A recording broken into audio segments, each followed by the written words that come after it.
E eu acredito que a Jussara e o Bruno andaram lendo, né, os versículos da lição de hoje. Convido vocês a abrirem as Bíblias em Efésios, capítulo 6. Efésios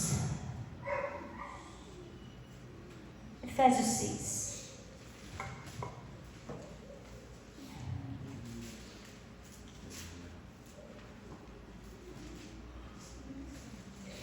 Hoje nós vamos falar sobre a promessa do Senhor para os pais e para os filhos. Nós sabemos que o relacionamento que Deus prevê entre pais e filhos, o que Deus vê, né, para os pais e para os filhos, é algo desafiador, sim, mas Deus vê que vai ser uma bênção. Deus vê que vai ter paz, que vai ter proteção. E a Bíblia nos ensina sobre todas as coisas, né? Nós vamos encontrar respostas para todas as nossas questões, nós vamos encontrar exemplos para os nossos dilemas. Muitas vezes nós não vamos encontrar o nosso dilema ali escrito perfeitamente, mas tem um personagem da Bíblia que passou por algo parecido e nós vamos aprender com isso. Serve para isso para nós também. E a convivência entre pais e filhos não é diferente para Deus. E o que eu vou falar aqui, que vai ser ensinado aqui, não é a opinião, não é a minha opinião. E também não é a opinião do pastor Afonso. Porque nós não temos lugar de fala nisso. Não é assim que o mundo fala? Eu não tenho o meu lugar de fala, né? Mas aqui é o lugar de fala de Deus. Nós não temos filhos. Então nós não podemos falar assim, a opinião seria assim. Se eu fosse você, eu criava o seu filho assim. Se eu fosse você, eu não falava assim com o seu filho. Isso é uma opinião minha. Mas hoje nós vamos ouvir a opinião de Deus. Aleluia. Que é o nosso Pai, né? Então o motivo é simples. Você não pode falar porque você não é casado. Um exemplo, né? Você não tem experiência nesse assunto. Verdade, para contar a própria vida não tem como mesmo. Mas para falar de Deus, para ensinar o que Deus ensina, você não precisa criar, já está aqui.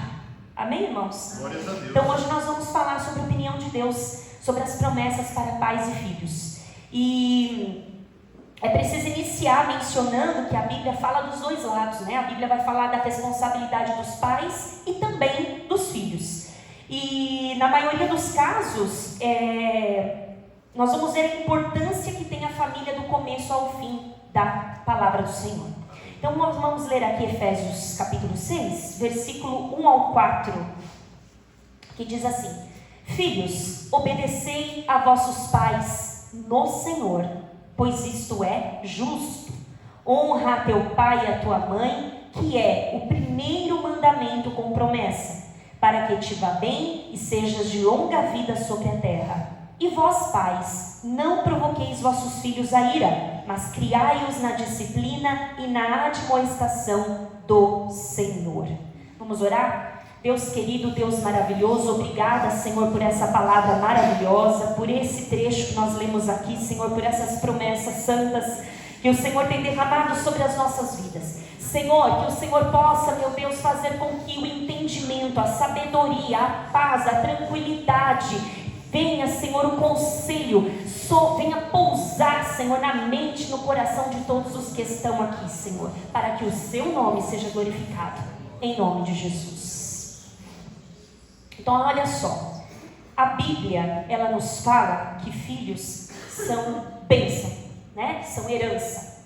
Filhos não são ordem, filhos são bênção, herança do Senhor. É um presente que o Senhor dá. Está escrito lá em Salmo 127, os filhos são herança do Senhor, uma recompensa que Ele dá. Como flechas na mão do valente ou do guerreiro são os filhos nascidos na juventude. Como é feliz o homem que tem a sua aljava cheia de filhos. Não será humilhado quando enfrentar seus inimigos no tribunal. Veja, a Bíblia nos diz então que os filhos são herança, recompensa, galardão que Deus dá para as famílias. Ela menciona que eles são flechas nas mãos do guerreiro, ou seja, o filho que você tem hoje, ele vai ser útil para a geração dele. É a promessa de Deus, né? Ele vai ser útil e existe a parte de Deus e a parte dos pais com relação a isso. Tanto é verdade que nesse versículo, por exemplo, ele está falando, o salmista está falando assim, que é feliz o homem que tem a aljava cheia de flechas, que seria cheia de filhos. Mas olha só, naquele tempo, olha o que ele fala no final: esse pai, essa mãe não será humilhado se ele tiver muitos filhos. Por quê?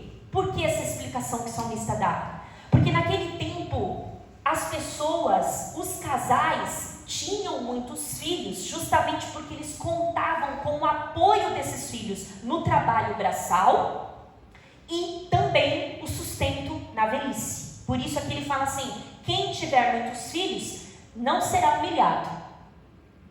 Na geração de hoje, isso não é uma regra, não é verdade? Ninguém pode pegar isso aqui e falar assim: mas está escrito aqui, Senhor, é uma promessa. Quem tem muitos filhos não será humilhado. Às vezes um filho é o suficiente para humilhar, né? Então a gente vai chegar nesse assunto aí. Então aqui o salmista está falando que de todo modo é feliz esse homem, é feliz essa mulher. Mas para que os filhos sejam flechas certeiras, para que os filhos sejam flechas poderosas, flamejantes, e que traga essa alegria que o salmista está falando, e orgulho para os pais e não vergonha, precisam antes receberem todo o apoio educacional e exemplar de vida prática dos pais. Então é vida prática. A promessa para os pais e a promessa para os filhos. A promessa para os filhos, ela é repetida nesta que nós lemos agora, quando ela é dita em Êxodo 20:12. O Senhor falou a primeira vez essa promessa, ele disse assim: honra teu pai e tua mãe, a fim de que tenhas vida longa na terra, e que o Senhor, honra teu pai e tua mãe, a fim de que tenhas vida longa na terra, que o Senhor teu Deus te dá. Aí lá em Efésios, a gente leu Paulo repetindo essa promessa que Moisés um dia falou. Então Moisés menciona isso de primeira mão, e o apóstolo Paulo reforça que há uma promessa para os filhos que honram os seus pais ainda em vida. Aleluia. Ainda em vida. Glórias a Deus. Quando ele fala para que te vá bem, o Senhor está falando aqui a promessa para o filho, é para que o filho tenha sucesso em tudo que ele puser as mãos, em tudo que ele colocar as mãos. Tenha sucesso na família, tenha sucesso no trabalho, tenha sucesso no ministério. E aí, longa vida. A Bíblia fala: você quer viver mais? Você quer viver mais e com saúde? Honre seu pai e sua mãe. É uma promessa. E aí, mais para frente, Paulo vai falar aqui nesse mesmo versículo: e vós pais, não irriteis, não provoqueis a ira dos vossos filhos. O que vem a ser essa provocação, essa irritação que Paulo está falando aqui? Muitas vezes na criação dos filhos, por conta de cargas emocionais, problemas financeiros, enfim, os pais não filtram muito as coisas e os filhos acabam tendo acesso a todas essas informações do lar e tudo mais. E o filho fica meio que um adulto dentro de casa, né? Por dentro de todos os assuntos. Se o pai está com a conta atrasada, o filho sabe. Se vai ter comida amanhã ou não, o filho já sabe. Então ele já dorme assim, preocupado, algo que não poderia fazer parte da criação da criança, né? Mas quando Paulo fala que não irriteis os seus filhos, muitos filhos usam esse versículo para falar assim: eu não te respeito, pai, porque você me irrita. Porque aqui o filho lê isso aqui no sentido de irritar, me provocar, me mandar fazer coisas. E não é isso. O irritar aqui, que Paulo está falando, é quando o pai, ele compara o filho com outro filho. Olha, a sua irmã está indo melhor que você. O seu irmão é muito melhor que você na escola. Você cria parâmetros de comparação. Ou você fala assim, eu na sua idade, eu já fazia isso. Você é um imprestável. E o pai, sem querer, ele acaba lançando palavras fortes na vida do filho, que ainda é uma criança e não sabe ainda digerir aquelas coisas. E isso vai ficar guardado na memória. Por exemplo, xingamentos do tipo, na frente dos coleguinhas, né? É uma forma de humilhar o filho, isso é irritar, né? Você pode chamar a atenção do seu filho, mas assim como Deus não faz isso com você em público, não faça você também ao seu filho. Então Deus nos deu um parâmetro de educação como Ele fez, como Ele criou. Jesus foi um parâmetro de filho perfeito, numa família imperfeita. Jesus foi um filho perfeito, numa família imperfeita. Ele foi obediente até o fim. E quando a palavra irritez vem aqui, pais que muitas vezes dizem assim, você é um palhaço, você começa a usar palavras pejorativas, quando você casar, você não vai dar em nada, ninguém vai querer te empregar desse jeito, tá trabalhando, você vai trabalhar de pedreiro, não desmerecendo, mas muitos pais falam assim, se você não estudar, você vai ser lixeiro. Se você não estudar, você vai ser catador de lixo. E isso vai ficando ali, né? E vai irritando de certa forma. Então, outra coisa também, não irriteis os vossos filhos com exigências que são bobas, tolas, né? Com coisas que não fazem muito peso, não vão fazer grandes diferenças. Mas traga ele para o caminho do Senhor. Tenta mostrar o Evangelho para ele de uma forma que seja apaixonante. Não uma forma que seja assim, cuidado que Deus vai te castigar. Cuidado que Deus vai olhar e vai te fulminar. Porque ao invés de você estar trazendo ele, você está afastando ele. O Evangelho precisa ser doce. Porque assim como você, o seu filho é um pequeno pecador. Ele é um pequeno pecador que também precisa de um Salvador. Muitos irmãos conhecem algumas igrejas que fazem os batismos dos filhos pequenos. Isso não faz sentido algum. Não é porque eles não têm nada para se arrepender, é porque eles não entendem o que é arrependimento. A maldade existe ali, mas eles ainda não têm consciência dessa maldade. Outra coisa também, vou fazer meu filho aceitar Jesus. Se ele não entender o que é aceitar Jesus, ele virá aqui na frente, vai ser uma bela de uma diversão segurar o microfone e falar e recitar aquelas palavras, que no fundo, ele nem sabe quem é Jesus. Ele não sabe a importância de Jesus para ele. Então, pequenas coisas que existem na educação que faz grande diferença. E aqui entrando no versículo que o Bruno leu, a sua esposa será como videira frutífera, que é o Salmo 128, é a promessa para o homem que teme ao Senhor. Então o homem que teme ao Senhor, além de ele educar o filho para honrar os pais, em primeiro lugar ele vai educar o filho para honrar a Deus. É uma hierarquia que ele vai criar no seu lar, para que o seu filho possa honrar a Deus em primeiro lugar. Desenvolver um amor por Deus, conhecer melhor a Deus, para que possa amá-lo melhor, para que possa ser amigo de Deus e não inimigo. E aí, é muito interessante o que o salmista fala, que ele fala assim, a sua esposa, a esposa do homem que teme a Deus, ela será como uma videira frutífera. Aqui o salmista está descrevendo um lar que é feliz, um lar onde a mesa está posta, onde a esposa está ao redor da mesa e ela é uma videira frutífera no sentido de, ela dá muitos filhos. Então, os filhos, aí ele fala aqui, que são como brotos de oliveira ao redor da sua mesa. Ou seja, há alegria ali naquela mesa. Imagina, uma mesa com a esposa, os filhos, a mesa posta, as crianças cantando, conversando, aquela falação. O salmista está jogando luz numa família que teme ao Senhor, uma família que tem o seu culto doméstico, porque o homem que teme ao Senhor, ele para chegar nesse ponto de ter a mesa posta, a esposa ali como videira frutífera, os seus filhos como brotos de oliveira, não foi assim. Houve um trabalho exaustivo para chegar naquele ponto. E aí a Bíblia fala que o homem que faz a família chegar nesse ponto é o homem que teme ao Senhor. Aleluia.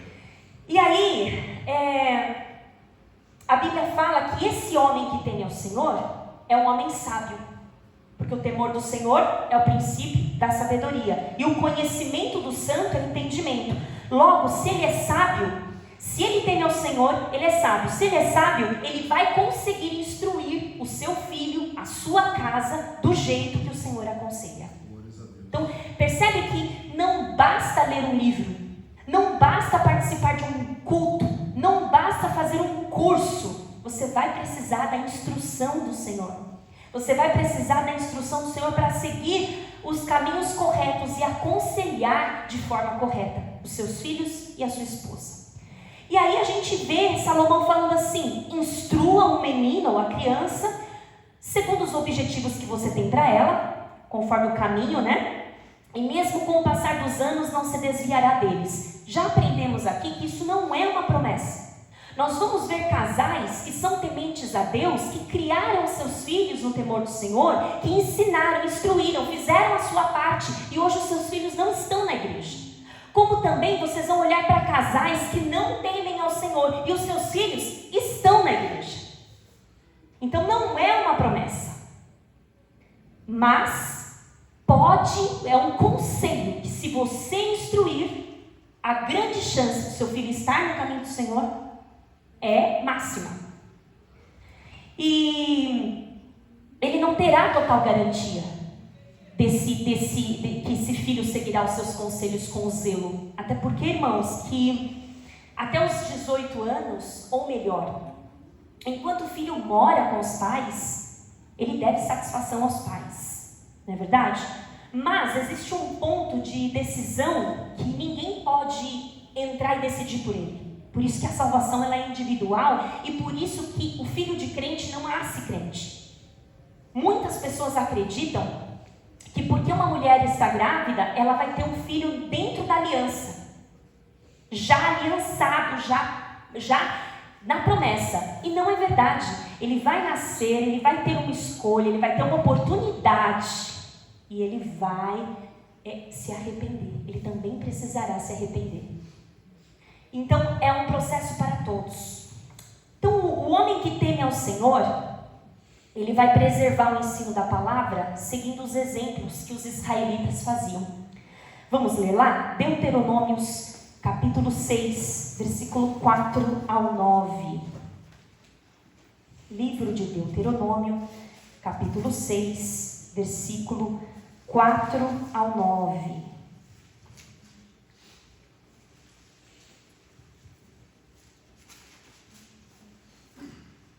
Diz assim: ouça, ó Israel, o Senhor, o nosso Deus, é o único Senhor. Ame o Senhor, o seu Deus, de todo o seu coração, de toda a sua alma e de todas as suas forças. Que todas estas palavras que hoje lhe ordeno estejam em seu coração. Ensine-as com persistência a seus filhos. Converse sobre elas quando estiver sentado em casa, quando estiver andando pelo caminho, quando se deitar e quando se levantar. Amarre-as como um sinal nos braços e prenda-as na testa. Escreva-as nos batentes das portas de sua casa e em seus portões. O que Deuteronômio está falando aqui? O que Moisés está falando através dessa palavra? O culto doméstico. É uma continuação. Tudo que você puder fazer dentro da sua casa para lembrar o seu filho da palavra de Deus, você deve fazer. Os testemunhos que hoje você tem e você vai contar para o seu próximo filho, porque ele não viu. É isso que o Senhor está falando. Você vai refrescar na mente dele palavras que quando ele era pequeno ele não vai lembrar mais. Então a Bíblia até usa a palavra inculcar. que é inculcar? Colocar na cabeça. Colocar na cabeça, memorizar várias e várias vezes. Nós perdemos o hábito de memorizar. Nós perdemos o hábito porque hoje nós temos o celular, então tudo é muito fácil. Mas vocês vão lembrar que teve uma época na nossa vida que nós sabíamos o telefone de todos da nossa casa, sem agenda, né? Minha mãe principalmente. E as datas de aniversário, nós sabíamos, nós não precisávamos de agenda, nós tínhamos na nossa mente, né? Mas veja que tudo é uma questão de prática. O celular foi entrando, a gente foi falando, não, eu guardo seu número aqui, não, eu anoto aqui, eu vejo aqui, né? Hoje, por exemplo, é muito difícil alguém, outro dia, já vi pessoas falando assim, seu CPF, por favor, e eles, a nova geração se assusta de nós falarmos o CPF de cabeça. Nossa, você sabe o seu CPF de cabeça? Como se fosse um grande feito. Como se fosse um grande feito. Mas nós éramos muito melhores. Nós éramos muito melhores, nós sabíamos muito mais. Né? Nós tínhamos muito mais memória, porque nós exercitávamos a nossa memória. Nós inculcávamos a nossa memória. Antes, nós não tínhamos a facilidade de acessar os estudos pela internet. Hoje nós temos. Então, antes nós exigia muito mais de nós memorizarmos uma palavra. Nós não tínhamos muito acesso à tecnologia. Então, exigia de nós termos a memorização. E as novas gerações, elas não sabem mais o que é isso, né? Quiçá sabem o número da casa. Quando nós éramos pequenos, nós tínhamos muito essa coisa de falar, ensina seu filho, qual que é o seu nome completo, quantos anos você tem, qual é o nome da sua mãe, qual é o nome do seu pai, a rua que você mora, o número da sua casa, porque quando você se perder, menino, pelo amor de Deus, e a gente falava, meu Deus, nome da minha casa, 4486, e você ficava com aquilo na cabeça, né? E você crescia com essa memorização, né? Quem aqui dirigia em São Paulo sem GPS, né? Usava lá, meu Deus, né? Como é que chama? Guia. O guia, gordo. E você tinha que ter geografia. Tinha que ter geografia, porque até hoje com o GPS você erra. Ela fala, vire à direita. Você está virando para a esquerda, né? Aí ela fala assim, a 60 metros, vire à direita. Você já se precipitou, virou antes. Você não sabe o que são 60 metros? Então é uma aula contínua. Você fala, meu Deus, como que eu errei? Ela é burra, ela mandou eu entrar. Não, ela estava certa. 60 metros são 60 metros lá na frente. E aí a gente percebe como, né? Como que a antiga geração vivia? Trabalhava, ia fazer entregas em vários lugares em São Paulo, sem o GPS. Hoje para nós, pelo menos da minha geração para cá, isso é quase impossível. Impossível. E nós perdemos esse hábito. Imagine então, inculcar a palavra de Deus. Memorizar. Então Moisés falou, quando for deitar, fala da palavra de Deus. Quando for levantar, fala da palavra de Deus. Quando for comer, fala da palavra de Deus. Ao caminhar, fala da palavra de Deus. Em todo momento. Ainda no livro de Deuteronômio, capítulo 11, versículo 18 e 19.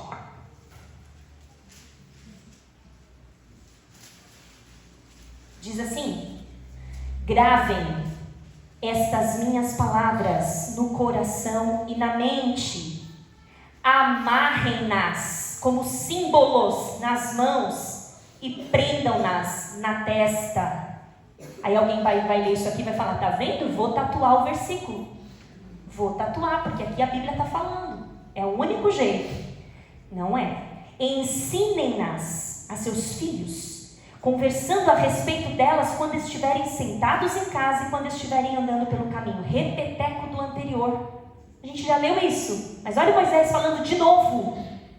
Por que Moisés estava falando de novo? Porque o povo já tinha esquecido. É para inculcar. Porque será que às vezes a mesma palavra ela é pregada várias vezes? O Senhor tem uma estratégia. É para inculcar. Alguém precisa inculcar essa palavra. Josué, capítulo 4, versículo 20 e 24. Olha que interessante esse versículo. Josué, capítulo 4, versículo 20 e 24. Eu vou lendo aqui. E Josué ergueu em Gilgal as 12 pedras tiradas do Jordão. Então ele tinha ali vencido a batalha do Jordão, conseguido ultrapassar, e ele disse aos israelitas: no futuro, quando os filhos de vocês perguntarem aos seus pais: pai, o que significam essas pedras? Expliquem a eles: aqui Israel atravessou o Jordão em terra seca. Pois o Senhor, o seu Deus, secou o Jordão diante de vocês até que o tivessem atravessado. O Senhor, o seu Deus, fez com que o Jordão, o mesmo que fizera com o Mar Vermelho, quando o secou diante de nós, até que o tivéssemos atravessado. Ele assim fez, para que todos os povos da terra saibam que a mão do Senhor é poderosa e para que vocês sempre temam o Senhor, o seu Deus. Então aqui, ele fez com que aquelas pedras fossem construídas, e aí Josué mesmo faz a pergunta e Josué mesmo responde. Ele fala assim: os seus filhos vão perguntar: pai, o que significam essas pedras? E essa vai ser a deixa para você voltar lá e falar: essas pedras foi um dia chuvoso ou de sol, nós estávamos não sei quantas pessoas, eu e sua mãe, os seus irmãos, e nós estávamos aqui e nós atravessamos o Jordão em seco. Tudo para que as crianças pudessem imaginar. E também quando elas tivessem os filhos delas, vocês não sabem, seus avós, quando eles atravessaram o Jordão, eles atravessaram em seco e eles deixaram essas pedras. Era isso que o Senhor queria, entendeu? E era isso que o Senhor estava falando com eles. E é isso, olha só, todos esses anos se passaram e é isso que o Senhor quer que nós façamos. O salmista fala assim: ele estabeleceu um testemunho em Jacó e instituiu uma lei em Israel, ordenando aos nossos antepassados que ensinassem aos seus filhos. Então essa responsabilidade de inculcar a palavra de Deus na mente dos filhos é uma missão primeira, não da igreja. Essa missão é dos pais. A Bíblia está falando aqui, nós lemos, acabamos de ler. Quem que tem acesso ao seu filho ao deitar? Ao levantar, ao alimentar, ao caminhar, são os pais. Então a primeira tarefa é dos pais. Os pais não devem esperar que a igreja, a escolinha, inculque isso na mente dos filhos. Não. A primeira missão sua é inculcar a palavra na mente dos seus filhos. Ah, mas já é adolescente. Vai lá inculcar na mente dos seus filhos. Enquanto estiver debaixo do seu teto, vai inculcar na mente dos seus filhos. É isso que o Senhor está dizendo aqui, nos ensinando. Os pais também não devem esperar que essa tarefa ela seja cumprida pela escola secular, né? Ah, eu vou matricular o meu filho numa escola só de crentes e lá ele vai sair alfabetizado na Bíblia. Não vai. Não vai. Ah, eu vou colocar num colégio de freiras e lá ela vai sair pronta para... Não vai. Nem sempre vai. Lembra que nós falamos aqui que a primeira conversão ela tem que ser no coração. Então essa tarefa primeira de inculcar é a responsável por fazer lá na frente ele se arrepender. Se a pessoa nunca ouviu, se a criança nunca ouviu falar de um milagre, de um testemunho, de algo importante, é sinal que não há essa conversa dentro do lar. Há conversas no lar, mas não de Deus. Há muitas coisas no lar, mas não Deus. Porque é natural que uma criança que viva num lar cristão fale coisas que iluminem ali a luz da palavra de Deus. O netinho da irmã Inês, né, o Gabriel, uma nova professora que iniciou, fez uma oração no primeiro dia de aula lá, e ele falou: professora, eu tenho uma pergunta. E ela falou: pode falar. Você é pastora? Porque o meu pai é pastor e ele já foi falando a vida toda da família, que a mãe dele era pregadora, só porque ele orou o Pai Nosso. Porque era familiar, foi familiar para ele. Poxa, eu só escuto isso de pastor, né? Ele falou: isso é uma pergunta, professora, a senhora é pastora? E aí ela falou: não, eu não sou. Por quê? Não, porque a senhora orou o Pai Nosso.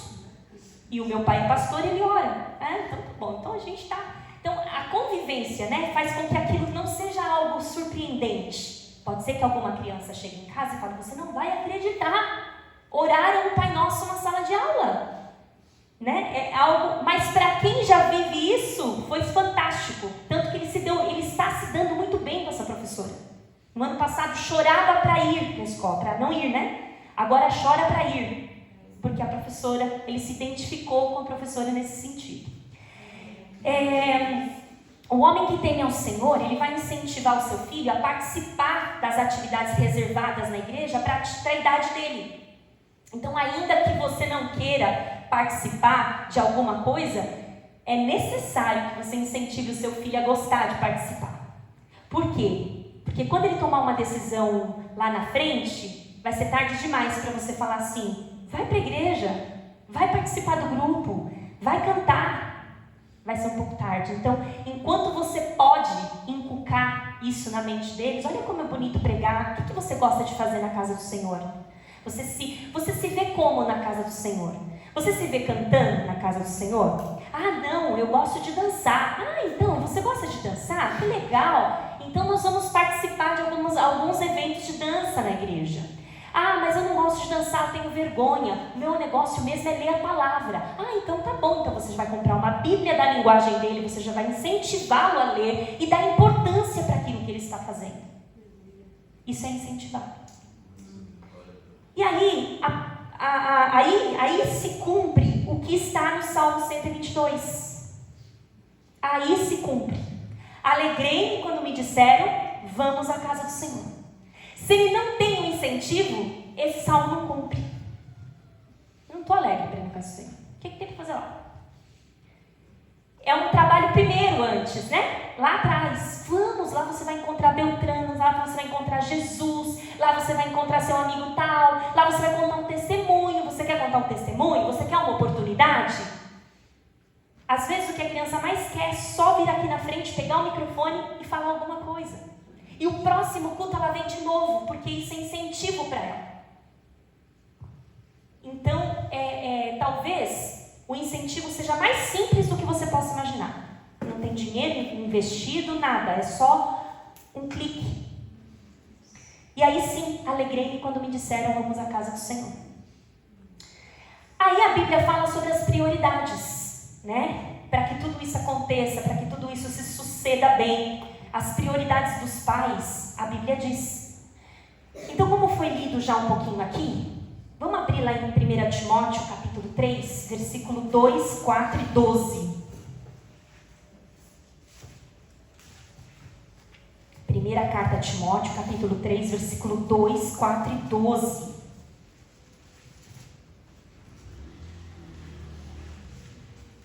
Diz assim, é necessário, pois, que o bispo aqui é o obreiro, tá? O diácono, aquele que trabalha na casa do Senhor, o pastor.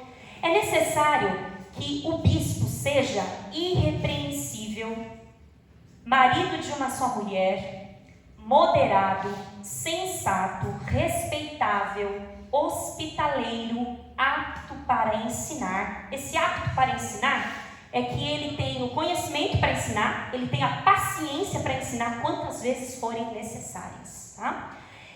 Que governe bem a sua própria casa, tendo seus filhos sujeitos a ele, com toda dignidade. O diácono deve ser marido de uma só mulher e governar bem seus filhos e sua própria casa.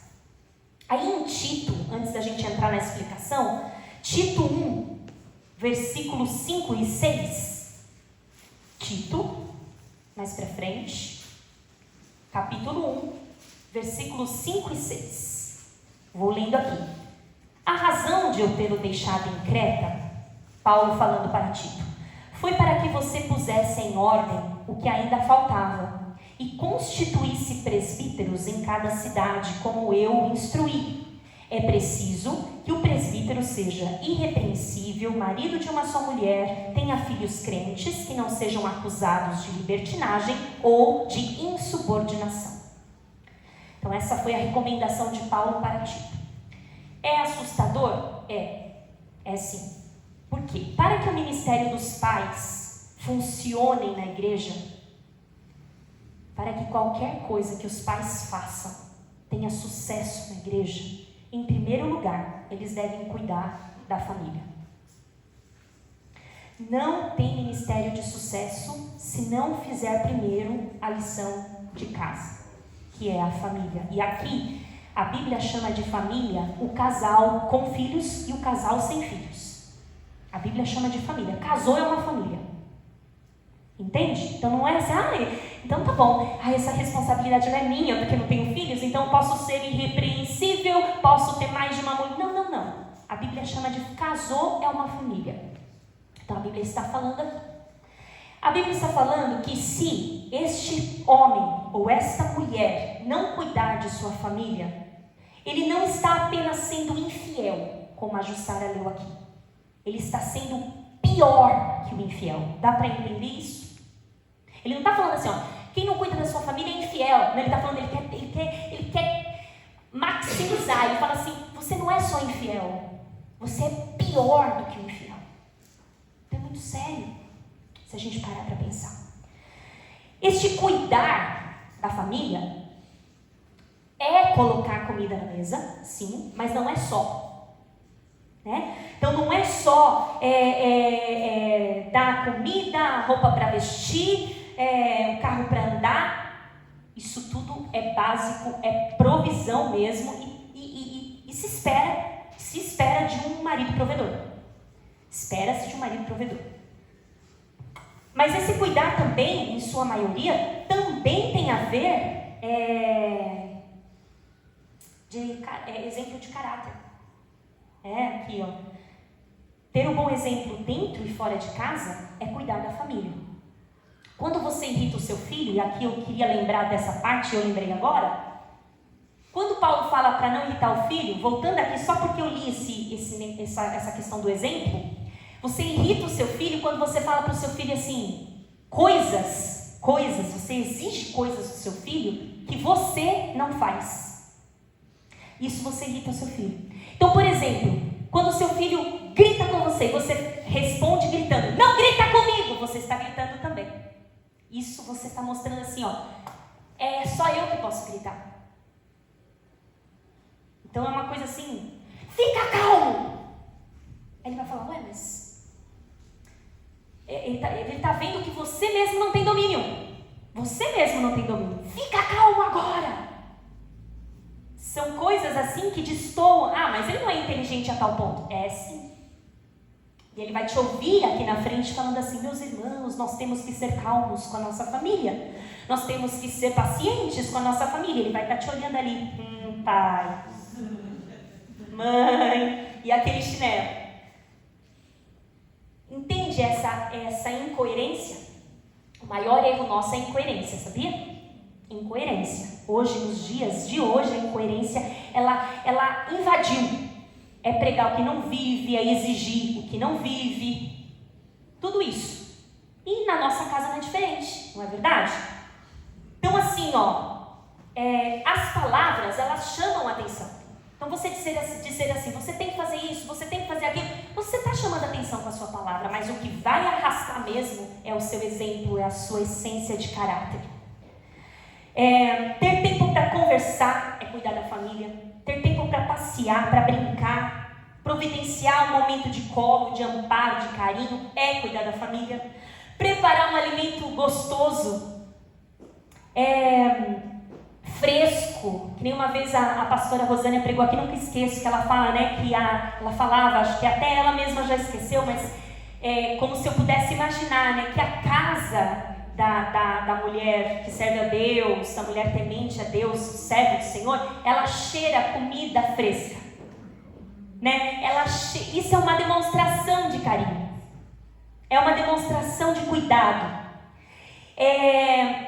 O pai afastando o filho dos perigos, preservando do mundo, cuidando com quem anda, o que assiste, perguntando como ele se sente. Tudo isso é cuidar da família. E se essa prioridade ela estiver invertida, não há o que você não tem o que compartilhar dentro da igreja para crescer a igreja, entende? O Senhor é meio duro nisso. Ele fala assim, se você não faz isso, você não tem o que compartilhar com a igreja, você não tem o que ensinar para a igreja, entende? Se você trata mal o seu cônjuge, se você trata mal, como foi falado aqui também, as suas orações elas são impedidas, são negadas, não passam do teto. E se você fala para o seu filho te obedecer, mas ele te vê gritando entre vocês, é incoerência novamente. Se você fala para o seu filho, você tem que ir na igreja, porque na igreja é bom, você lá tem Jesus, aí ele escuta você falando, aquele pastor é insuportável. Ele vai falar, olha lá, aquela criança, daquele casal, olha, seu filho está escutando. Seu filho está escutando. Inclusive, ele guarda para comentar depois. Fazer passar vergonha. Passar vergonha, tá vendo? Por mais que tenha aljava cheia deles, a vergonha é grande, né? O meu pai disse, a minha mãe disse, né? Que o seu filho é isso, que o seu filho é aquilo. Quem já passou por uma situação assim? É difícil. É difícil. Quantas vezes você pensa que está brincando, não está ouvindo, de repente vem lá na cozinha. Quem, pai? Quem, mãe, que falou isso? Eu falo porque eu vi isso acontecer muito. É raro, mas acontece sempre, né? Inclusive, vou falar minha experiência quando pequena. Quanto mais a voz fica baixa na cozinha, mais aumenta a curiosidade, né? Por que estava uma falação, agora estão falando baixo? Aí você chega, acabou o assunto, acabou tudo. Mas o que vocês estavam falando? Vocês estavam falando, né? E a criança é muito esperta. O Pedro é. Ele se enfia no meio da conversa, precisa ser duro com ele. Exatamente. Quer participar, pergunta quem, quando, chora, emociona junto. Meu Deus, coitada dessa pessoa. É uma coisa terrível.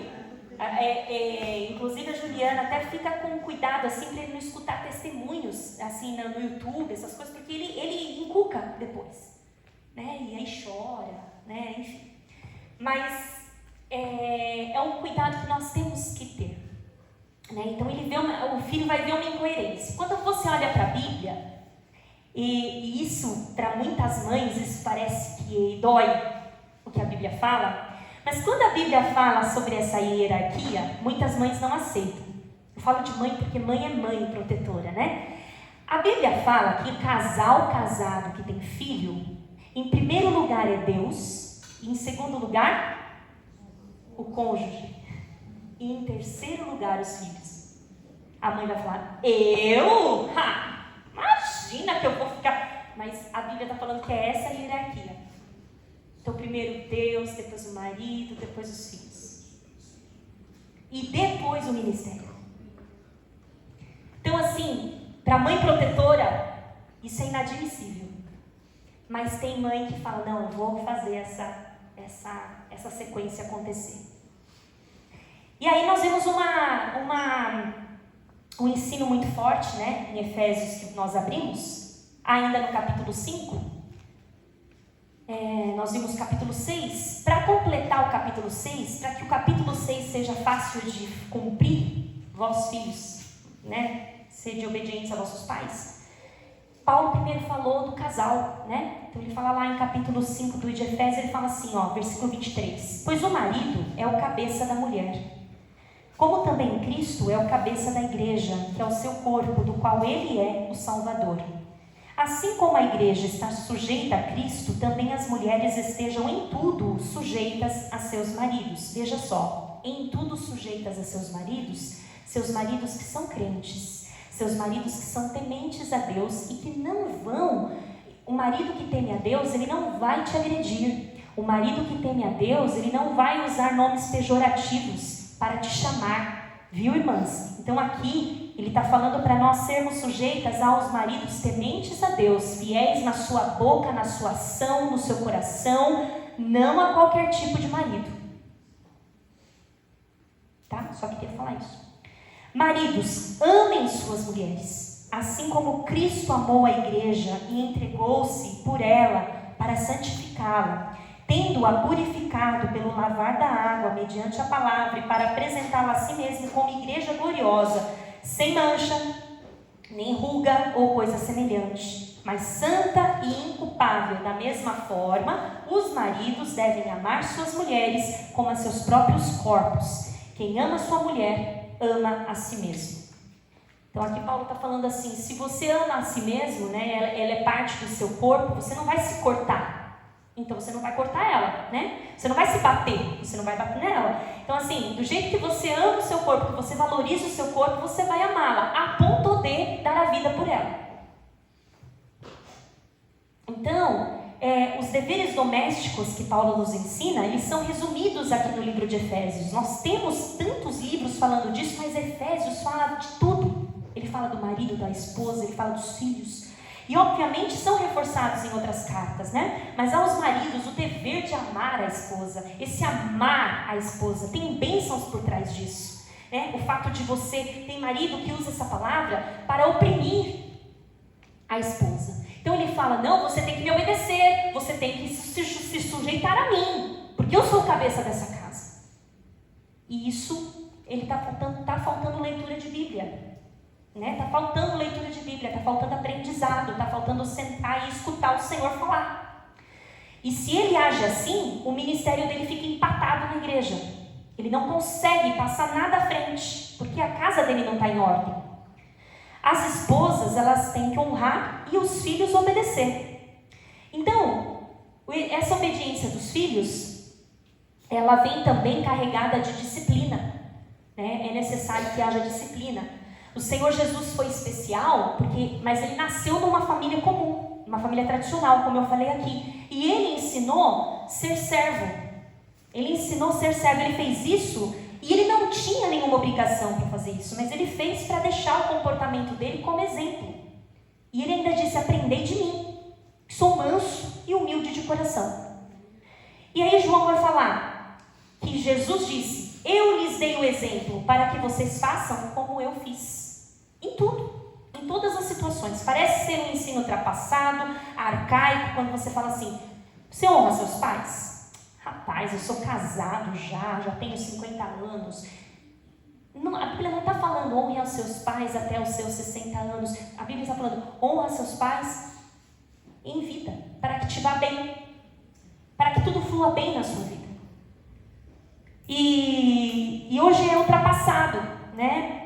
Nós falarmos isso, mas e até assistir documentários, desenhos e tudo, a gente vê essa irreverência, né? A gente vê essa irreverência. Aí Colossenses, Paulo vai falar assim, filhos, obedeçam aos seus pais em tudo, pois isso agrada ao Senhor. Aí você pode pensar, meu Deus, até alguns teólogos falam isso, como Deus, ele deveria ter sido mais claro aqui. Ele deveria ter falado como é essa obediência. Porque se você observar, nós lemos Efésios, nós lemos Colossenses agora, e simplesmente ele fala assim, filhos, obedeçam aos vossos pais, porque isso agrada ao Senhor. Mas ele não fala como. E aqui muita gente fala, tá vendo? Não irriteis os vossos filhos, mas ele não fala como. Mas quando a gente começa a ler os outros versículos e ver o exemplo de Jesus, nós conseguimos encaixar esse como. Como faz, né? E toda correção, disciplina, bronca que a gente dá, que você dá, devem ser acompanhados de amor, zelo, cuidado e equilíbrio, porque é assim que Deus disciplina os seus filhos. O salmista diz, a tua vara e o teu cajado me consolam. Então, a tua vara, eu te corrijo, mas eu te consolo, eu te busco. Eu tenho na minha mão a vara, mas eu tenho na minha mão o cajado. E com os pais é a mesma coisa. Deus não se agrada de correção excessiva. Deixar o menino lá com a língua de fora, gritando, né? E aí o vizinho falando isso, porque é crente, hein? Olha lá, espancando o filho. Se isso você fez no passado, já se arrependeu? Mas não incentive isso a hoje, né? Que hoje você já é conhecedor da palavra do Senhor. Hoje você já é conhecedor da palavra do Senhor. Saiba que o seu exemplo fala mais alto. Olha, lá na minha casa, nunca, e eu não estou falando que foi certo ou foi errado, mas eu vou falar da minha experiência. Nunca minha mãe me obrigou me bateu, me ameaçou para eu fazer alguma coisa e tal, enfim, o ajudar. Mas isso ficou de certa forma inculcado em mim, o jeito que ela fazia com os meus avós. De certa forma que ela nunca precisou mandar respeitar os avós, ou fazer alguma coisa, ou fazer algum bem para ela e para o meu pai, porque isso já está em nós. De tanto a gente vê aquele percurso, não, isso aqui é para sua avó, isso aqui é remédio da sua avó, vamos buscar sua avó, vamos buscar seu avô vai a pé, coitadinho, vamos buscar ele. A gente cresceu com esse tipo de demonstração. Nós vamos fazer, vamos fazer uma comidinha fresca. Eu sabia cozinhar? Não, eu vim cozinhar porque eu quis. Depois de anos, ela nunca me ensinou, ela nunca falou, você vai ficar aqui agora e vai aprender a fazer esse arroz. Não, mas não sei como eu sabia. Nunca tinha feito assim na prática, mas eu sabia. Então, assim, o exemplo, ele é terrível, tanto para o bem quanto para o mal. Ele é terrível. Então, a gente tem imagens, né, eu e meu irmão, de ela saindo de madrugada, socorrendo os outros, de ela fazendo caridade para Deus e o mundo, e isso ficou em nós. De certa forma, nunca ela falou, olha filho, faça caridade, olha filho, quando alguém te ligar e pedir ajuda, vai. Não precisou. Parece que não sei, irmãos, parece que já está em nós. Sabe, tá precisando? Não, tem que ir. Tem que buscar, tem que fazer, tem que levar, tem que dar assessoria, tem que ajudar, sem que ninguém mande. Então, assim, como que a gente está tentando educar? É pelo exemplo ou por discurso? Que discurso, irmãos? Discurso entra aqui e sai ali. Nós precisamos de mais prática. Amém? Quando o filho percebe que está envolvido em amor e que foi disciplinado por conta disso, ele enxerga o lar como um lugar de refúgio, onde ele pode contar as coisas, onde ele pode ser quem ele é, porque tem lar que o filho não pode ser quem ele é, né? E seu filho não pode ter medo de contar nada para você, ele não pode ter medo de dividir nada com você, ele não pode ter medo de dizer o que ele pensa. E você só vai saber o que ele pensa se você perguntar. Então, por exemplo, participou de um culto aqui, ele estava aqui, ele não desceu, ou se desceu, é importante que você pergunte o que você aprendeu, o que foi falado, o que foi cantado, e o que isso significa para você, e como a gente aplica isso na nossa vida hoje. O que você diria se acontecesse isso ou aquilo? Enfim, você incentivar ele a falar. E não assim, fica quieto, você já falou demais, eu já entendi que falou de Josué, que bênção, glória a Deus, vai dormir. Não foi importante. Não foi importante. Então, instiga. Que legal, você prestou atenção? Que maravilha. O que mais você prestou atenção? Eu prestei atenção nisso. O que você aprende com isso? Porque é aí que está o pulo do gato. Saber a história, todo mundo sabe. Mas como transformar essa história em lição para a vida prática? Aí que está o pulo do gato. Aí que está o pulo do gato que nenhum adulto consegue fazer. Ele ouve a palavra de Deus, muita informação, nada de conhecimento. Ouve, participa de tudo e todos, sabe a história de tudo, mas quando pergunta assim para ele, e como aplica essa história na sua vida? Quais as lições que você traz dessa história? Não sei. Não pensei nisso. Então, contação de histórias, irmãos, não faz ninguém crescer. As promessas de bênçãos para os pais e filhos também diz que, olha que linda essa palavra, Isaías 44, derramarei água sobre o sedento e torrentes sobre a terra seca, derramarei o meu espírito sobre a sua descendência e a minha bênção sobre os seus descendentes. Eles brotarão como a relva, como salgueiros junto a correntes de águas. Ele também diz em Joel, e depois disso, derramarei o meu espírito sobre todos os povos. Os seus filhos e as suas filhas profetizarão. É uma promessa. Atos 2:39. Pois a promessa é para vocês, para os seus filhos e para todos os que estão longe, para todos quanto o Senhor nosso Deus chamar. Então a promessa ela é afirmada no Antigo Testamento e reafirmada no Novo Testamento. Então, a missão que a gente tem é transformar o nosso lar em refúgio, transformar o nosso lar em proteção. Não é à toa que em Efésios 6 ele já vai emendar ali com a armadura de Cristo. Ele já vai falar, depois de falar do lar, ele já emenda ali falando da armadura de Cristo. Por quê? Porque sem a armadura de Cristo nada disso é possível. E a família cristã, ela deve ser uma solução e não um problema. Os pais, na verdade, hoje muita gente fica preocupado com o que o filho vê na internet, né? Mas você precisa estar preocupado, na verdade, com o grupo que o seu filho se identifica. Isso é mais importante do que ele assiste. Então, por exemplo, assim como a gente, quando a gente chega num lugar, vamos falar do trabalho, começou um trabalho novo. O que você mais quer? Ser aceito. Não é verdade? Você quer ser aceito ali. Naquele grupo que já trabalha ali há muitos anos, você quer ser aceito. O que você faz para ser aceito? Você olha mais ou menos o que... olha ali, aquele grupo é o grupo que gosta do café. Então eu vou gostar de café para entrar naquele grupo. Aquele grupo é o grupo da fofoca. Como eu gosto de fofoca, eu vou entrar naquele grupo.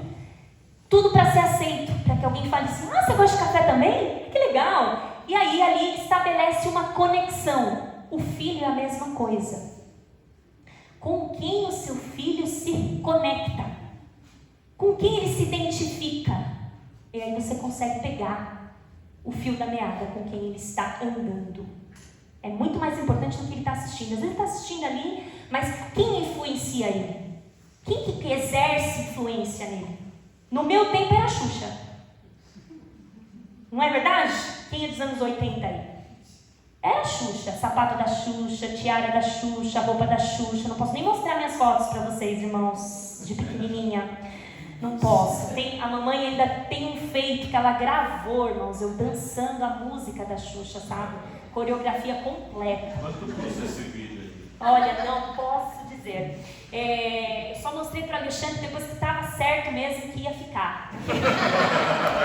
Porque, gente, inclusive o Luan morre de vergonha desse vídeo, porque o Luan tinha aprendido, olha gente, o Luan tinha aprendido, ele estava nos 2 aninhos dele, né mãe?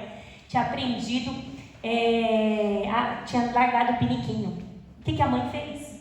Gravou ele, né? O Luan ele odeia com todas as forças, ele esconde da Rita esse vídeo, assim, de tudo quanto é de forma. Ele fala assim, o que a mamãe tinha que filmar esse feito, né? Mas enfim, então o que exerce influência no nosso tempo era isso, né? E nos dias de hoje, o que exerce influência? É o tal da família Neto lá? O que exerce? Que leva para onde? Que pensamento que desenvolve, né? Por exemplo, se você vê uma criança pedindo por ele, mãe, eu quero tomar banho de Nutella. Sabe? Onde ele viu isso? Né? Eu quero comprar um negócio assim que custa horrores, porque fulano tem. Onde ele está vendo isso? Né? É assim que ele se identifica e é nessa bolha que você vai ter que entrar. É nesse ponto que você vai ter que trabalhar. Então, exige muito mais sabedoria e Espírito Santo do que bronca. Amém, irmãos? Amém. Então, que vocês recebam essa palavra e vocês continuem firmes. Que Deus dê sabedoria para todos os pais nessa noite. Que os pais que ainda não conseguiram, não desanimem, porque a promessa está viva e de pé. Amém? Palmas que exalta Jesus.